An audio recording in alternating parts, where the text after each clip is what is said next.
From Washington, the McLaughlin Group, the American original. For over 2 decades, the sharpest minds, best sources, hardest talk.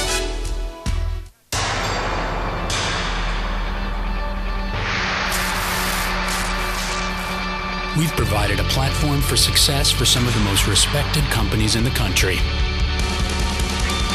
We fueled their growth with a highly educated workforce and a can-do, pro-business attitude. Just ask our newest business partner, Toyota.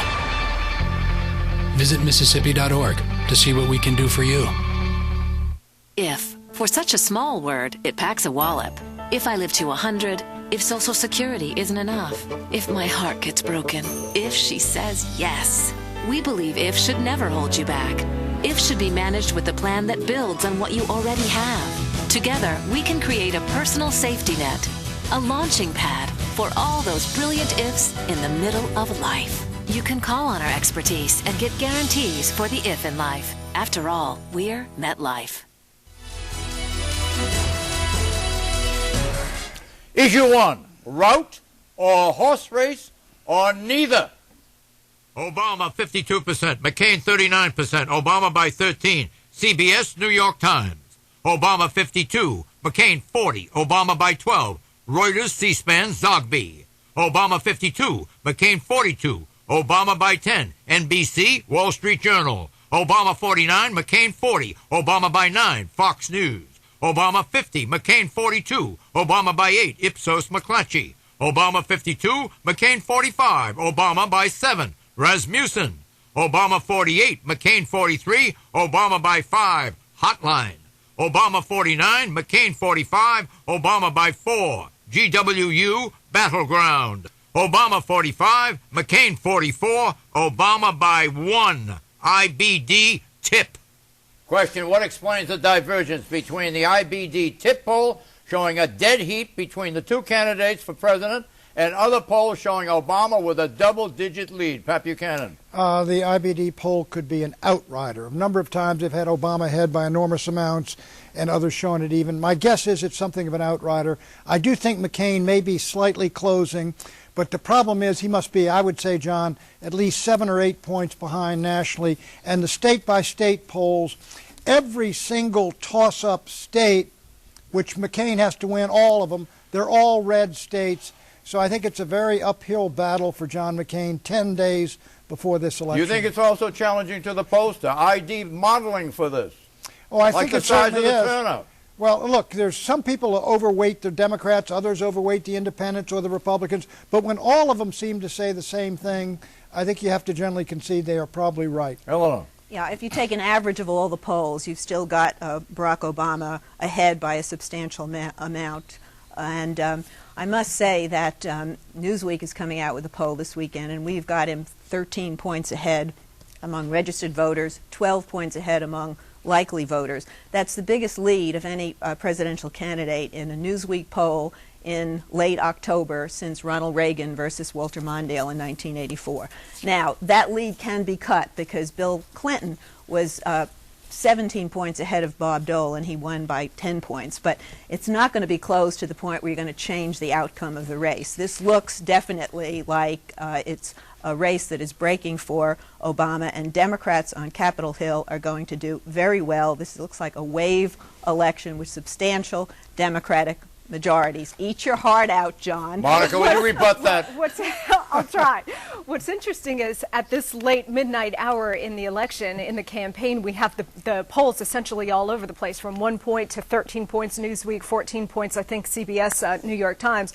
The IBD poll that you showed showing a 1-point spread, IBD was actually the most accurate poll in the last go-around in the 2004 race. They called it more closely than anybody else. Now, there's a difference this year because of young people, because of all of these new registrants that perhaps may not be polled, that may show a greater turnout for Barack Obama. Maybe that's not being captured in some of these traditional models. I don't think the race is 1 point, but I also don't believe it's 13 or 14 points. I think it's probably somewhere in the middle. I also have a tendency to believe that it's a lot closer than even 5 points. I think it's probably a 3 or 4 point race. Remember, the great silent majority Pat, that elected and re-elected Richard Nixon, elected and re-elected Ronald Reagan, and elected and re-elected George W. Bush against all polling odds. That great silent majority still exists. It's still out there, and it's quiet for a reason. Have pollsters habitually been wrong for year after year when they have predicted a youth turnout? The youth does not turn out. Are they doing that here? Is it a defect of the modeling of the poll in any respect? I'm not sure about this year because I think Obama really has energized the youth vote to a great degree, and I think maybe the pollsters are underestimating the turnout there.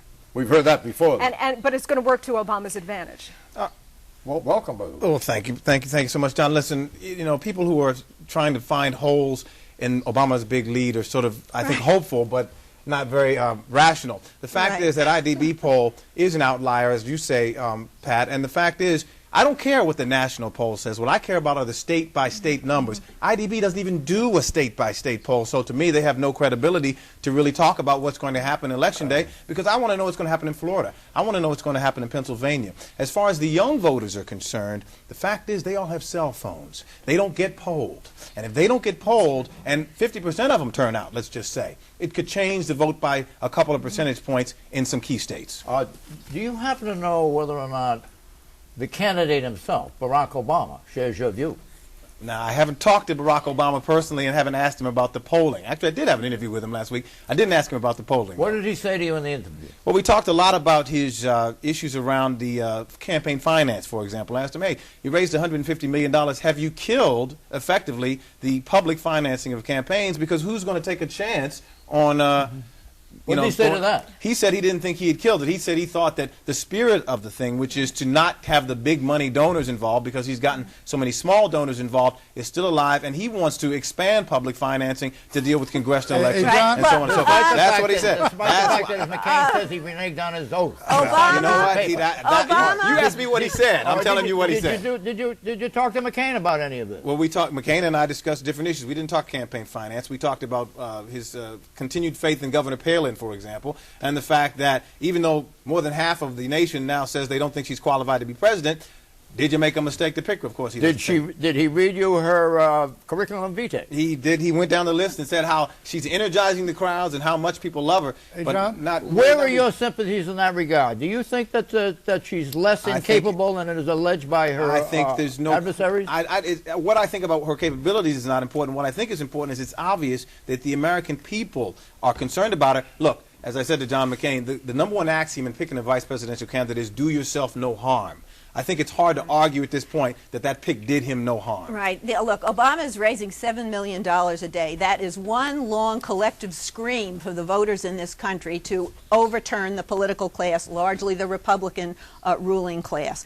And that money, he is spreading the wealth around, and he's advertising in Mississippi, where they haven't seen advertisements from a national Democrat for decades, and the Democrats are positioned to pick up 6, 7, maybe more seats on Capitol Hill. Obama is ahead. Look, you got to take a look at. He's ahead in money. He's ahead in enthusiasm. He's ahead in ground troops. He's ahead in the air game. He's ahead in advertising. He's ahead even in ahead in whether people think he's a nice guy. He's ahead in temperament. He's ahead in just in state by state polls.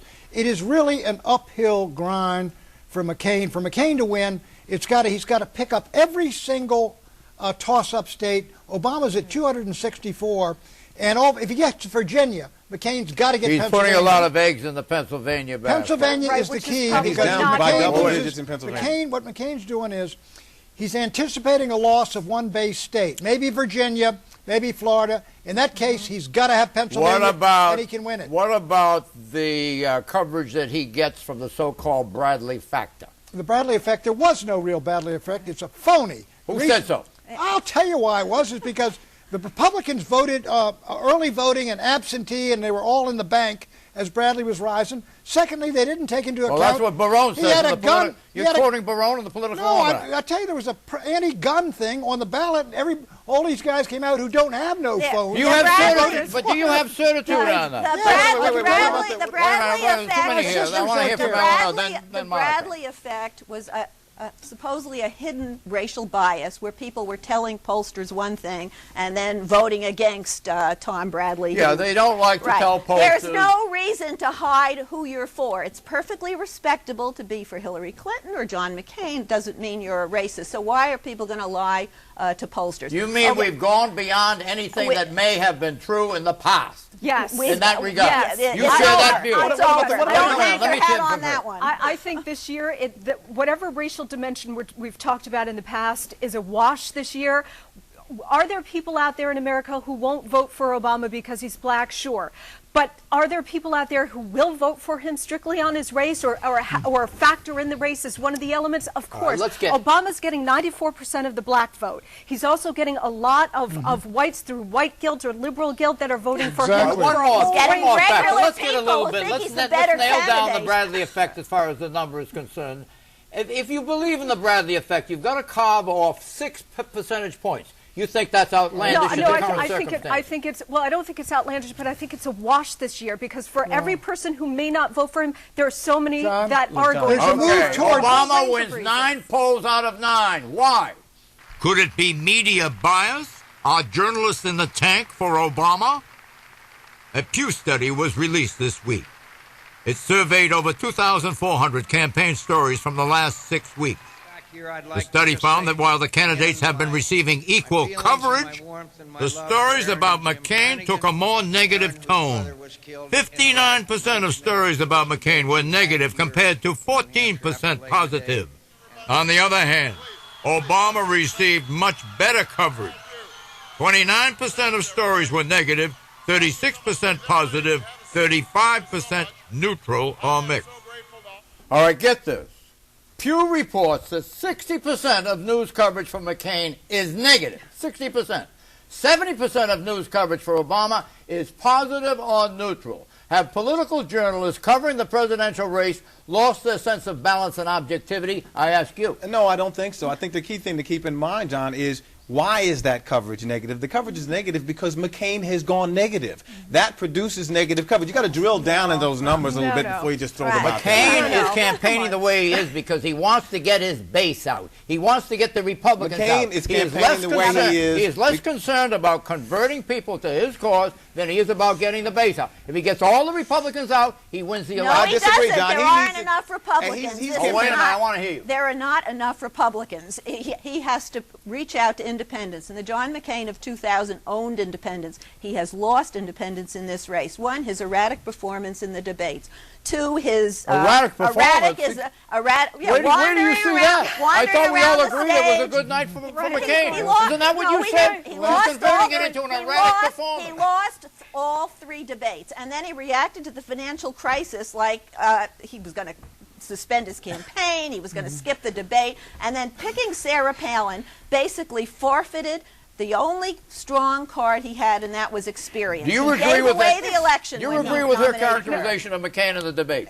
No, I think John McCain won the 3rd debate, which is why he's been able to make up some ground. Yes, only in to these lose it again. Look, to blame this negative press coverage on the fact that somehow John McCain went negative when Barack Obama has been hitting him time and again with negative ads. Oh, he wants to stay in Iraq 100 years, a flat-out lie, and Obama knew it. Obama has had the huge advantage in this race of the mainstream media being in the tank for this guy from the beginning. Why? Because he is a liberal. Because you mean the press is liberal? Of course they are. That's not even a point of discussion. Do you remember when the last polling was done on the press that was reliable? Every presidential election, they poll the White House press corps for all of the major media outlets. Coming up with now? 90% of them vote for the Democrats. I love the victimology. 90%. 90%. I love the victimology. You and your right-wing hosts own AM radio. The media have gone. One thing. The media have gone into the tank as I have never seen it before Barack Obama. Yes. He is liberal. He is transformational. They want to be aboard. They missed out on Selma. Is that showing up in the polls? And is it therefore a reason to discount the heavily Obama polls? Sure. Why did the New York Times take up Cindy McCain's past problems with prescription pills and leave alone Barack Obama's problems with cocaine? He never had a problem. He never had a problem with cocaine. He said said no. He didn't make it a problem. See, this is a cover-up. We're getting the defense of Obama. You know who could use a little liberal guilt? Come on, you run to the rescue, Derek. Is the press biased in favor of Obama? Yes or no? You betcha. The press loves a good story, and the press loves winners, but they're not biased towards him because he's a liberal. They squashed Al Gore, oh, come on, and they squashed John Kerry. What about Gore and Kerry? Did they squish either one of them? Let's be intellectually honest here. The press corps has always been on the left for decades, and this year is no exception. I think the press tries as hard as it can to be as fair as it can. The answer is the press is in the tank for Obama. Issue 2, Joe Biden sounds an alarm. Mark my words, it will not be 6 months before the world tests Barack Obama like they did John Kennedy. The world is looking. We're about to elect a brilliant 47-year-old president of the United States of America. Watch, we're going to have an international crisis, a generated crisis, to test the mettle of this guy. That was the vice presidential nominee of the Democratic Party, Joe Biden, at a fundraiser this week in Seattle. Later, Senator Obama was asked what he thought about Senator Biden's comment that he, Senator Obama, as president within the first 6 months would be tested by adversaries and might generate a crisis to test his mettle early in his tenure. Joe sometimes engages in rhetorical flourishes, but I think that his core point was that the next administration is going to be tested, regardless of who it is. Senator McCain was asked what he thought about the Democratic vice presidential nominee's words. Senator Biden said, we will have an international crisis to test America's new president. We don't want a president who invites testing from the world at a time when our economy is in crisis and Americans are already fighting in 2 wars. What's more troubling is that Senator Obama told their campaign donors that when the crisis hits, they would have to stand with him because it wouldn't be apparent that Senator Obama would have the right response. Governor Palin also gave her estimate of Senator Biden's words. I think it's the most telling comment that has been made yet on this campaign trail in all of these months. Question, is Biden a plus or a minus to the Democratic ticket? Monica Crowley. Joe Biden, if he keeps flapping his lips like this, he'll continue to be a drag on this ticket. And when we talked about media bias, you know, they excuse all of these comments by Joe Biden as, oh, that's Biden being Biden. But if Sarah Palin had made those comments, they would have clobbered her. And there's a reason for I that. think that Joe Biden's comments here about an international crisis and Obama being tested raises a very important question, which is that Obama has campaigned on this idea that he can go out and change the world and fix our reputation in the world and get the rest of the world to respect and love us again. Well, if all of that is true and he can deliver that, then why is his running mate saying that the world would want to test him? Why does change and the world go into air quotes? That's a little bit of a mystery to me. Because what I'm saying is look, I think Senator Biden is an asset. Deliver. Senator Biden is an asset on the ticket because he's campaigning in Pennsylvania and he's bringing Obama some votes he wouldn't otherwise have. He screwed up by saying this. It's a statement. It's a statement that's true. It could have used another sentence saying President Obama will respond effectively. But he handed the other side a weapon here in the closing days, but not enough to change the dynamic of the election. Well, it changed the discourse. It changed from economics now back to international. Here's what it did.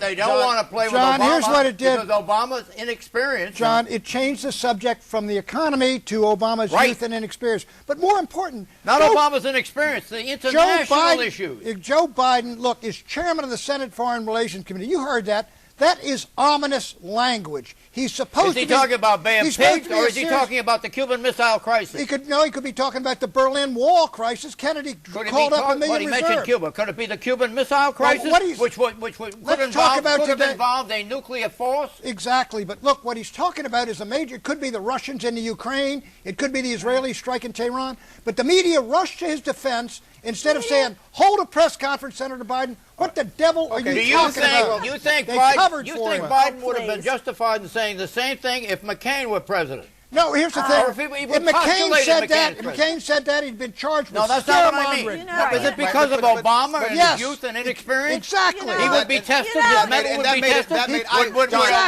Would McCain get the same kind of testing? He raised that youth and experience issue. It definitely put. You're right, Pat. In one way, it definitely put the issue back on international affairs and his youth and experience for about a day and a half. Okay, it's not going to be a long-lasting issue. The second thing is the reason they didn't treat it the same way as they would have if Sarah Palin had said it is because, as you pointed out, Patrick, Joe Biden's been in the Senate for so many years and has so much experience that you assume that he knows what he's talking about, even if he goes off the reservation. Whereas Sarah Palin has shown over and over again she doesn't know much. So that's why what she said has more impact. When conservatives raise the specter of real threats and enemies to America, we're called fear-mongers, we're called warmongers, and we use scare tactics. Here is the Democratic vice presidential nominee saying he referred to Kennedy, but there's another historical analogy, Al-Qaeda. Al-Qaeda hit in February of '93, brand new president Bill Clinton. They hit September 11th, 2001, brand new president, Republican George W. Bush. Will they hit us again? And then the question is, do you want Commander-in-Chief McCain or Commander-in-Chief Obama? Exit question. We got to get out. Is time between now and the election more on Obama's side or on McCain's side? I think Obama would like the election held today, so I think it's on McCain's side. Of course Obama would like the election held today, but there is not a single indicator out there that suggests which side is time on? I'm going to finish my answer. There's not a single indicator out there that suggests this race is tightening. So I think the wave builds for Obama and mostly for Democrats around the country. Which side is it on? Time is on McCain's side. The problem is there's not a lot of time left. Which side? It's obviously on Obama's side. As you point out, it just hasn't changed over the last 4 weeks. It's going along. I have the swing vote. TBD? No. It's on McCain's side. Issue 3, Racing with the Moon. Racing with the moon, high up in the midnight blue. This nation should commit itself to achieving the goal before this decade is out of landing a man on the moon and returning him safely to the earth. NASA just celebrated its 50th anniversary. The U.S. Space Agency committed itself to continue its mission, that is to, quote-unquote, pioneer the future. Today, that future is the Phoenix Mars mission, putting a spacecraft on Mars. The Phoenix rover has a robotic arm that will analyze evidence of interactions between minerals and water, not ice, but liquid water. The Phoenix mission has been extended to December of this year, when its solar-powered batteries will fade out. Then, in 2009, NASA, the National Aeronautics and Space Administration, is sending a new rover to Mars, fitted with a scientific laboratory. The Phoenix rover will be out of commission, and that prototype spacecraft, named Ares 5, will take its place. The Ares 5 will then put Earthlings back on the moon, and then on to Mars in a little more than a generation, hopefully 28 years. NASA head Michael Griffin hopes to have this accomplished by 2037, with the endorsement of President Bush, who is enthusiastic about the mission. We will give NASA a new focus and vision for future exploration, to gain a new foothold on the moon, and to prepare for new journeys to the worlds beyond our own. The FY 2009 budget proposal is at $17.6 billion, with $6.8 billion going towards developing the Ares 5. Effectively, beyond 09, the future NASA budget is in the control of the next president. Question, how can the next president win public support for the Mars mission? I ask you, Eleanor. It's not a question about public support. It's a question about congressional support, and there will be no support for this. Congress is going to be worried about generating jobs, and the Mars expedition would generate maybe 200 jobs for scientists. It is dead for the foreseeable future. Well, we'll see. Okay, the final frontier. We cannot cede our leadership in space. That's why I'm going to close the gap, ensure that our space program doesn't suffer when the shuttle goes out of service. And as America leads the world to long-term exploration of the moon and Mars and beyond. I've always been a strong supporter of manned spaceflight and NASA. My friends, you just saw the Chinese. You saw them in space. We've got competition. We've got to stay ahead. We will be the first nation to Mars. Eleanor, why have you turned against Obama? That's the first broken promise, whoever is elected. I'm not turning against Obama. I'm saying on the list on the list of priorities that he will be facing, energy, job creation, health care, this is going to be way down the list. There's going it's to be a lot of contracts. Why would those contracts be given out to Americans? And therefore, you increase the number of jobs. Therefore, you reduce any possible inflation. Look, I think it will be a tough sell for budgetary reasons, some political reasons too. But I think every American president, from Kennedy, has found great political benefit. I think national security benefit. And let's not downgrade hope, which is Barack Obama's whole platform. Hope. It gives the American people something beyond themselves to look for. It's certainly nice to talk about. And if you go to the websites, they tell a story. And John McCain's website, Space, is the last issue on the list. And it's not even on Obama's website, okay? Because the reality is what Eleanor says. We are broke as a country. We have to deal with so many things right now. Spending billions on a space program, it's nice to talk about. I'd love to go to Mars. I'd like to go to Jupiter. I want to be on the Enterprise. None of it's going to happen. If we don't parcel this out to China and to India, and we have Americans doing this work for NASA, why wouldn't it be a plus? Why couldn't that case be made? The truth is what's happening is the Chinese are going to be dominant in outer space. They're going to the moon. Inner space, the Russians are. We're retiring the shuttle. We can't even put our own people up on the space station. What's the point for us? The point is the United States has basically destroyed its economy, and this is going to be one of the first things that goes out, and it's too bad. Why is it too bad? It's too bad because that was a great, that's one government program I really thought was terrific. Derek, you want to say something? Well, I recant, John. I agree that time is on McCain's side, but only because he's the only one who still needs time. I believe Obama has made the sale. If the election is tomorrow or if the election is next Tuesday, he wins. Very tricky, Derek. Amen. Bye-bye.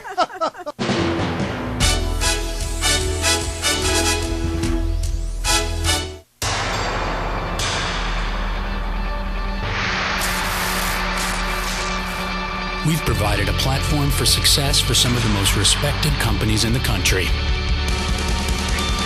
We fueled their growth with a highly educated workforce and a can-do, pro-business attitude. Just ask our newest business partner, Toyota. Visit Mississippi.org to see what we can do for you.